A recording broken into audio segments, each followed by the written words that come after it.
Imagine buying a trendy dress for just a few dollars, snapping a selfie for TikTok, showing your haul, feeling as if you've won the fashion lottery.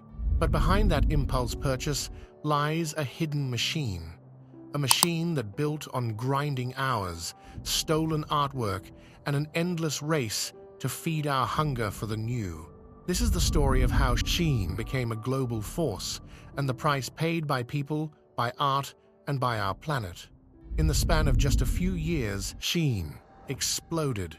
What started as a small Chinese e-commerce player has vaulted into one of the world's most downloaded fashion apps, dominating Gen Z wardrobes and fueling haul culture on platforms like TikTok. According to Time, Shein was the most popular fashion brand of 2022, but the story behind that is far from glamorous. The promise: ultra-cheap, ultra-fast fashion arriving at your doorstep. The reality: factories stacked one on top of another, workers worn to the bone, ideas ripped off, and a global consumer system spinning out of control. This is the empire behind the sparkle and the cracks it's built upon. It begins in southern China, in the factories that supply the world's largest ultra-fast fashion chain. Investigators visited sites linked to Shein near Guangzhou and found that workers were regularly logging 75-hour weeks, far above legal limits. At some plants, employees reported working 16 hours a day, sometimes without a full day off in a month. One report found that although Chinese law mandates around 40-hour standard workweeks, plus modest overtime, these workers were pulling nearly double that, often through dispatch systems and subcontracted labor, with limited job security or protections. Their wages, in many cases, far below what is considered a living wage. For example, in a 2021 investigation, workers were earning roughly 2,400 yuan, is approximately equal to US $330 per month, even while logging 75 hours a week. Dormitory-style accommodation, shared bunks, little privacy, it's part of the structure. Shein publicly states that it is committed to supply chain compliance and audits, yet follow-up investigations show little improvement. Illegal working hours and piecework wages remain a typical feature in the factories studied. And the human cost goes further. In 2024, Shein admitted finding child labor cases in its supply chain. 2 supplier factories were found to have employed minors, the same number as in the year before. The scene is grim.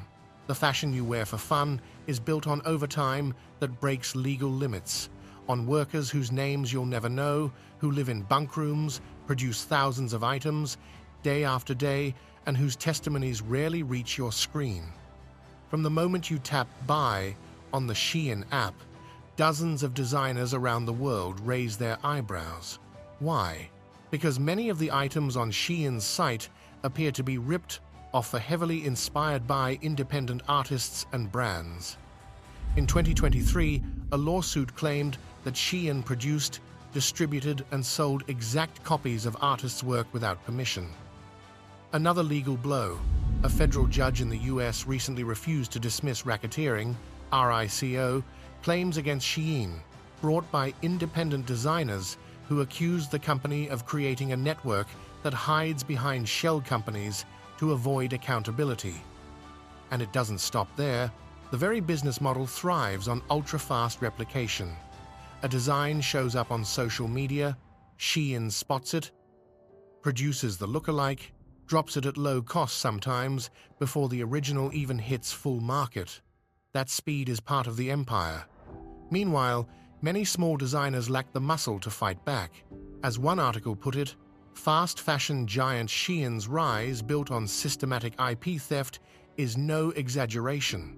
It's a hidden cost of cheap, the creative and intellectual labor of thousands of smaller artists dissolved in the flood of ultra-fast fashion copies. If you thought low cost plus rapid production was all this, the empire needed, you would be missing how Shein fueled growth. The social media machine, TikTok culture, haul videos, and the explosion of instant shopping. The way Shein exploded in global popularity is tightly linked to its viral marketing. The company leaned into influencers, haul culture, TikTok, unboxings, and social media tricks that make you feel you have to buy now, buy more, buy again. According to Time, Shein's haul strategy, influencers filming themselves, trying on dozens of cheap items, helped it become the world's most popular fashion brand in 2022. The mindset: fashion isn't seasonal anymore, it's daily. You scroll, you see something you like, you tap checkout. The app glues your impulse to the supply chain, and the factories light up because orders flood in. Designs flip rapidly, warehouses move. But this machine creates huge waste. Clothing is produced at such volume that many items are worn once, returned, or discarded. Fast fashion critics estimate that items produced under these models cost the planet in water, waste, and carbon footprint. And consumerism is deeply baked in.